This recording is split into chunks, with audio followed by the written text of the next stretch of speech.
Hello विद्यार्थी मित्रों, तो केम छो मजामा। तो आदर्श क्लासेस में तमारुं स्वागत है। तो आज आपणे धोरण 10 विषय गणित चैप्टर नंबर 9 त्रिकोणमितिना उपयोगों तेनो आज लेक्चर नंबर 6 है। आ लेक्चर में आपणे स्वाध्याय 9.1 ना प्रश्न नंबर 3 और प्रश्न नंबर 4 करीशुं। तो આપણે પહેલાં રકમ વાંચીશું, પછી રકમમાં શું કહેવા માગે છે એને સમજીશું, સમજણના આધારે આપણે આકૃતિ બનાવીશું અને આકૃતિના આધારે આપણે સૂત્રનો ઉપયોગ કરી અને પછી આપણે ગણતરી કરીશું। તો ચલો આપણે પ્રશ્ન નંબર 3ની રકમ વાંચીએ। તો એમાં આપણને શું કીધું છે કે એક ઠેકેદારે બાળકોને રમવા માટે બગીચામાં 2 લપસણી લગાવવાની છે। આ માટે તે 5 વર્ષથી ઓછી ઉંમરના બાળકો માટે જમીનથી ઉપરનો છેડો 1.5 મીટર રહે અને જમીન સાથે 30 અંશનો ખૂણો બનાવે તેવી અને જો 5 તેનાથી વધારે ઉંમરના એટલે કે 5 વર્ષ કરતાં વધારે ઉંમરના બાળકો માટે 3 મીટરની ઊંચાઈ સાથે સીધો ઢાળ હોય તથા જમીન સાથે 60 અંશનો ખૂણો બનાવતી હોય તેવી લપસણી પસંદ કરે છે। તો આ બંને લપસણીની લંબાઈ શોધો। तो સૌપ્રથમ तो આપણે આકૃતિ બનાવીશું। તો આપણે કેના માટે કે 5 વર્ષથી ઓછી ઉંમરના બાળકો માટે આપણે આકૃતિ બનાવીએ। તો ચલો લખી દઈએ કે 5 વર્ષથી ઓછી ઉંમરના બાળકો માટે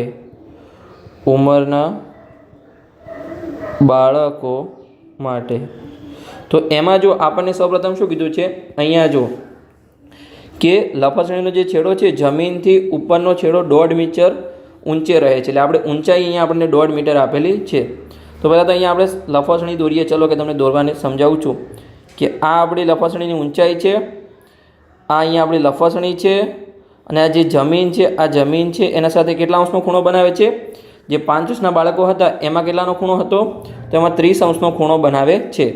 તો ચલો દર્શાવી દઈએ આપણે કે 30 અંશનો ખૂણો બનાવે છે। तो चलो આપણે 30 અંશનો ખૂણો દર્શાવી દઈએ કે અહીંયા 30 અંશનો ખૂણો બનાવે છે। આ આપણો 30 અંશનો ખૂણો છે। હવે આપણે શિરોબિંદુના નામ આપી દઈએ। તો અહીંયા A શિરોબિંદુ, અહીંયા B શિરોબિંદુ અને અહીંયા C શિરોબિંદુ। તો જે લપસણીની ઊંચાઈ છે એ 1.5 મીટર હતી તો અહીંયા સોરી ABC આવશે। હા, A B અને C। તો અહીંયા જે 1.5 મીટર ઊંચાઈ હતી એની 1.5 મીટર, तो ए बी एनु 1.5 मीटर है। हवे आपणे शुं शोधवानुं छे लपसणीनी लंबाई। तो लपसणी शुं थशे आ एसी लपसणी थशे केम के अहींया लपसणी छे तो एनी आपणे लंबाई शोधवानी छे। आपणे ऊंचाई आपेली छे 1.5 मीटर। तो सिम्पली अहींया जो आपणे सामेनी बाजू आपेली छे अने आपणे कर्ण शोधवानुं छे केम के अहींया बी छे ए काटखूणो बनशे, एनी सामेनी बाजू कर्ण थशे એટલે કે एसी आपणे शोधवानुं छे એટલે કે कर्ण शोधवानुं छे। तो सामेनी बाजू और कर्ण वच्चे कया त्रिकोणमितीय गुणोत्तरनो संबंध है तो sin थीटानो संबंध है। तो सिम्पली आपने मळी जशे। तो एनी पहला आपणे बेसिक वस्तु लखी दईए अहींया जे आपणे लखवानी छे ए कि अहींया ए बी शुं छे ए बी लपसणीनी ऊंचाई छे, लपसणीनी ऊंचाई छे। पछी एसी लपसणीनी लंबाई छे, लपसणीनी लंबाई छे। पछी जो आपणो कयो त्रिकोण बन्यो अहींया तो त्रिकोण ABC बन्यो। एमां जो B 90 अंश है, C 30 अंश है और AB नुं माप 1.5 मीटर है। तो चलो लखी दईए कि त्रिकोण ABC में खूणो B बराबर 90 अंश, खूणो C बराबर 30 अंश और AB नुं माप आपने 1.5 मीटर आपेलो है। तो ये आपणे लखी दीधुं। हवे आपणे थीटानो उपयोग करी अने एसीनुं माप शोधी लईए। तो अहींया शुं थशे त्रिकोण ABC में sin 30 शुं थशे सामेनी बाजू એટલે કે સામેની બાજુ AB ભાગ્યા કर्ण AC। तो sin 30 ની કિંમત શું થાય 1/2। પછી AB ની કિંમત કેટલી આપેલી છે 1.5 મીટર। તો 1.5 मीटर ભાગ્યા AC। तो AC अहींया उपर गुणाकारमां जशे અને 2 अहींया उपर गुणाकारमां जशे। तो चलो लई जईए। तो 1 × AC थशे અને 2 × 1.5 3 थशे। तो AC નું अंतर આપણને 3 मीटर मळ्युं। तो जे 5 करતાં ઓછી ઉંમરવાળા બાળકો છે તેમના માટે લપસણીની ઊંચાઈ એટલે કે લંબાઈ કેટલી છે 3 મીટર છે।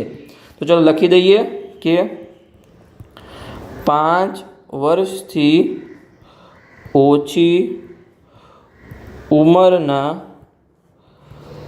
બાળકો માટે લપસણીની લંબાઈ 3 મીટર છે. 3 મીટર છે.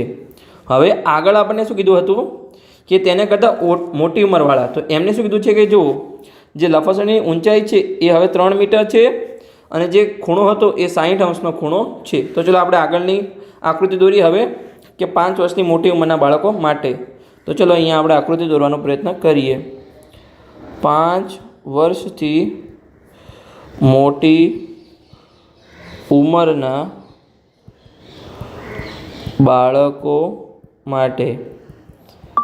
તો અહીંયા આપણે જો પહેલાં તો એની ઊંચાઈ દોરીશું. તો ચલો આપણે ઊંચાઈ દોરીએ અહીંયા કે આ છે લપસણીની ઊંચાઈ. અહીંયા પછી આ આપણી લપસણી થશે જે આપણે આપેલી છે એ, અને પછી આપણે જમીનનો ભાગ દોરી દઈએ કે આ આપણો છે જમીનનો ભાગ. હવે જો આપણે શિરોબિંદુના નામ આપી દઈએ કે અહીંયા આપણું એ શિરોબિંદુ ઉપર, પછી જ્યાં લપસણીનો પાયો છે ત્યાં બી શિરોબિંદુ અને અહીંયા સી શિરોબિંદુ. તો જો લપસણીની ઊંચાઈ કેટલી આપેલી હતી આપણને? 3 મીટર આપેલી હતી. 3 મીટર છે. અહીંયા જો 3 મીટર છે કે 5 વર્ષથી મોટી ઉંમરના બાળકો એના માટે 3 મીટર. તો અહીંયા જે ઊંચાઈ છે એ આપણને 3 મીટર આપેલી છે. પછી કેટલાનો ખૂણો બનાવે છે? તો અહીંયા જે લપસણી છે એ જમીન સાથે 60 અંશનો ખૂણો બનાવે છે. આપણી લપસણી કઈ છે? તો એસી આપણી લપસણી છે, એ બી એની ઊંચાઈ છે અને બીસી જમીન પરનું સમતળ જગ્યા છે કે પાયો છે. તો હવે જો આપણે એસી શોધવાનું છે લપસણીની લંબાઈ, તો સિમ્પલી અહીંયા પણ sin θ નો ઉપયોગ થશે. ફરીથી આપણે પહેલાં બેઝિક માહિતી લખી દઈએ કે એ બી લપસણીની ઊંચાઈ છે, પછી એસી લપસણીની લંબાઈ છે, લપસણીની લંબાઈ છે.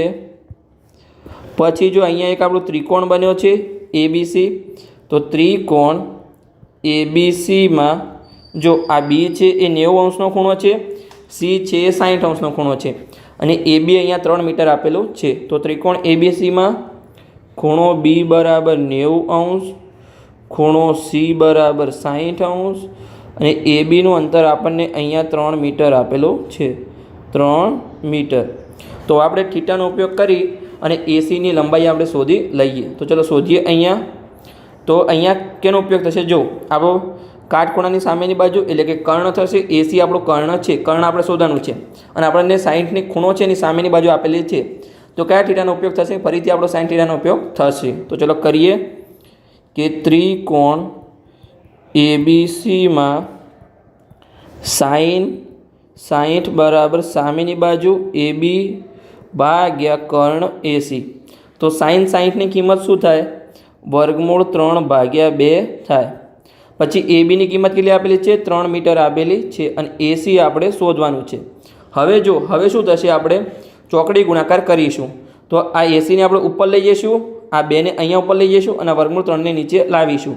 તો જે તમને કરીને બતાવું છું. તો એસી ઉપર ગયા, કરતા બની ગયા. આ 3 સાથે બે ગુણાકારમાં જશે એટલે 6 અને વર્ગમૂળ 3 ગુણાકારમાં હતા તો ભાગાકારમાં આવ્યા. આ આપણું બની ગયું જવાબ. પણ હજુ આપણો જવાબ ફાઇનલ આન્સર નથી, કેમ કે ગણિતનો નિયમ છે કે ભાગાકારમાં કદી વર્ગમૂળ હોવું જોઈએ નહીં. તો અહીંયા આપણે સમીકરણ કરીશું. તો ચલો આપણે સમીકરણ કરીએ. તો વર્ગમૂળ 3 અને વર્ગમૂળ 3 વડે ઉપર નીચે ગુણીશું. તો ગુણી દીધા. તો જો ઉપર શું થશે? 6 વર્ગમૂળ 3 થશે અને નીચે વર્ગમૂળ 3 ગુણ્યા વર્ગમૂળ 3, તો 3 બની જશે કેમ કે વર્ગમૂળ 3નો વર્ગ છે. હવે કે ઉડે છે અહીંયા, તો કે જો આ 3 દૂ 6 થશે. તો આપણને એસીનો ફાઇનલ આન્સર મળ્યો 2 વર્ગમૂળ 3 મીટર. તો 5 વર્ષ કરતાં મોટી ઉંમરના બાળકો માટે લપસણીની લંબાઈ 2 ગુણ્યા વર્ગમૂળ 3 મીટર છે. સમજણ પડી ગઈ? તો ચાલો આપણે લખી દઈએ અહીંયા કે 5 વર્ષ કરતાં 5 વર્ષથી મોટી ઉંમરના બાળકો માટે લપસણીની લંબાઈ 2 ગુણ્યા વર્ગમૂળ 3 મીટર છે. સમજણ પડી ગઈ? તો બસ અહીંયા આપણા બંને પ્રશ્નો પૂર્ણ થઈ ગયા કે આપણો જે દાખલા નંબર 3 હતો એમાં આપણને અહીંયા અંદર 2 પ્રશ્નો આપેલા હતા. હવે આપણે દાખલા નંબર 4 સોલ્વ કરીએ. એ તો સાવ સિમ્પલ જ છે, તમારે ખાલી આકૃતિ બનાવવાની છે. તો ચાલો આપણે વાંચી લઈએ અને પછી આકૃતિ બનાવી લઈએ. તો પ્રશ્ન નંબર 4, ટાવરના પાયાથી 30 મીટર દૂર રહેલા જમીન પરના એક બિંદુથી ટાવરની ટોચના ઉચ્છેદ કોણનું માપ 30 અંશ છે. તો ટાવરની ઊંચાઈ શોધો. તો ચલો અહીંયા પહેલાં આપણે આકૃતિ બનાવીએ. તો અહીંયા ધારો કે આપણું આ એક ટાવર છે. અહીંયા આપણે એક ટાવર લઈએ તો આ ટાવર છે. પછી શું કીધું છે કે ટાવરથી 30 મીટર દૂર, એટલે કે જે પાયો છે જમીન એનાથી 30 મીટર દૂર એક જમીન પરનું બિંદુ છે.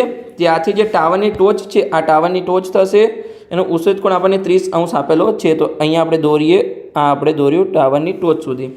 તો અહીંયા આપણો ઉચ્છેદ કોણ આપણે પહેલાં તો દોરી લઈએ કે ઉચ્છેદ કોણ આપણને અહીંયા 30 આપેલો છે. પછી આપણે બિંદુના નામ આપી દઈએ. તો અહીંયા આપણું એ બિંદુ, અહીંયા બી બિંદુ અને અહીંયા સી બિંદુ. તો જે ટાવરનો પાયો છે એટલે કે બીથી લઈને સી સુધીનું અંતર કેટલું છે? 30 મીટર આપણને આપેલું છે, 30 મીટર. તો હવે સિમ્પલી જો આપણને શું શોધવાનું છે? ટાવરની ઊંચાઈ એટલે કે આપણે એ બી શોધવાનું છે. આપણને જે થીટા છે 30 અંશ એની આપણને પાછળની બાજુ આપેલી છે. તો અહીંયા કયા ખૂણાનો ઉપયોગ થશે, કયા ત્રિકોણમિતિય ગુણોત્તરનો ઉપયોગ થશે? તો જો પાછળની બાજુ આપેલી છે, સામેની બાજુ શોધવાની છે, તો tan થીટાનો ઉપયોગ થશે. તો જેને હિન્ટ મળી ગઈ હોય એ જાતે ગણતરી કરે. અહીંયા આપણે પહેલાં બેઝિક માહિતી લખીશું અને પછી આપણે આગળની ગણતરી કરીશું. તો જો પહેલાં તો એ બી શું છે? ટાવરની ઊંચાઈ છે. તો એ બી ટાવરની ઊંચાઈ છે. પછી બીસી શું છે?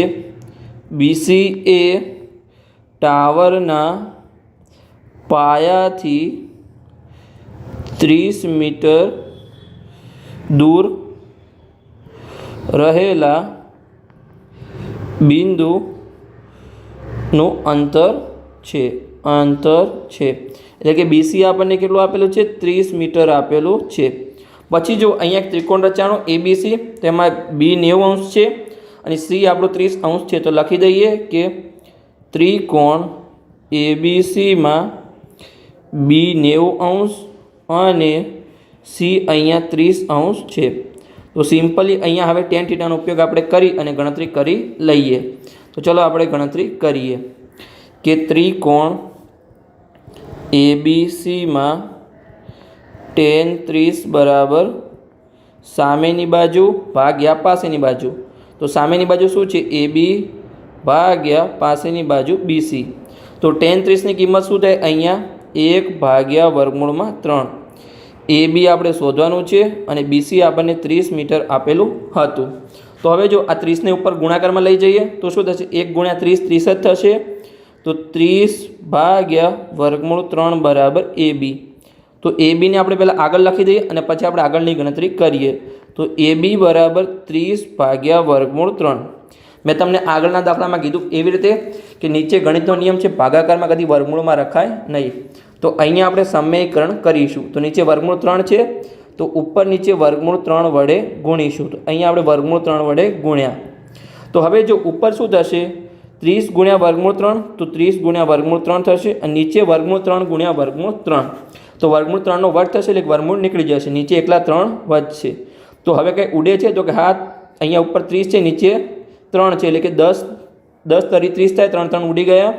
તો ઉપર શું વધ્યું? અહીંયા 10/3 મીટર. આપણે દરેક કિંમત મીટરમાં આપેલી છે. આ આપણને મળ્યું AB એટલે કે ટાવરની ઊંચાઈ આપણને 10/3 મીટર મળી. તો ચલો લખી દઈએ કે ટાવરની ઊંચાઈ 10/3 મીટર છે. ટાવરની ઊંચાઈ 10/3 મીટર છે. તો સિમ્પલી અહીંયા આપણા દાખલા નંબર 3 અને દાખલો નંબર 4 પૂર્ણ થઈ ગયા. જો લેક્ચર સારો લાગ્યો હોય તો ચેનલને સબસ્ક્રાઈબ કરી શકો છો અને તમારા મિત્રો સાથે વિડીયોને શેર પણ કરી શકો છો. આગળના લેક્ચરમાં આપણે આગળના દાખલા હવે ગણાવતા જઈશું.